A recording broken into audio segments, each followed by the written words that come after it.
Pelabuhan rakyat Padangbai Karangasem yang sempat ditutup akibat gempa Lombok Agustus lalu akhirnya kembali dibuka. Meski demikian, jumlah penumpang yang menuju Gili Trawangan Lombok masih belum mengalami peningkatan yang berarti.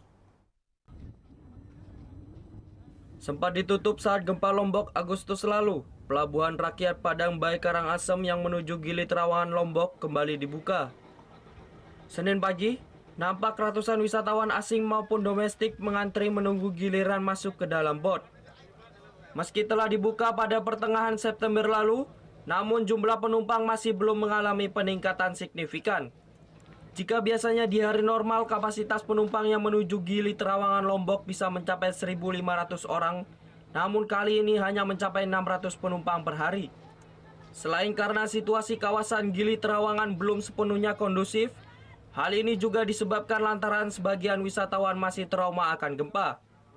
Walaupun jumlah penumpang terbatas, namun pihak otoritas pelabuhan tetap memberlakukan trip atau perjalanan bot cepat dengan normal, yakni sebanyak 12 trip dengan mengerahkan 3 armada bot per hari. Dan penumpangin sampai saat ini sangat-sangat terbatas, dalam arti penumpangnya tidak seperti hari-hari biasa sebelum terjadinya gempa di Lombok Utara.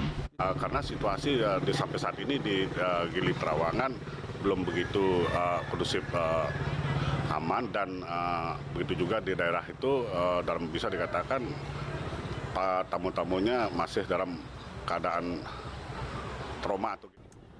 Sementara saat ini, situasi perairan di Selat Lombok masih terbilang cukup normal, dengan ketinggian gelombang 0,5 sampai 1 meter serta kecepatan angin 4 sampai 20 knot. Kadek Partana melaporkan untuk NET. Oh yang beneran, iya, oke.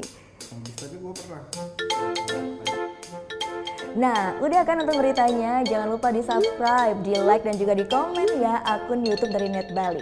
Terima kasih udah subscribe. Yang belum, jangan sampai lupa di sebelah sini nih. Subscribe.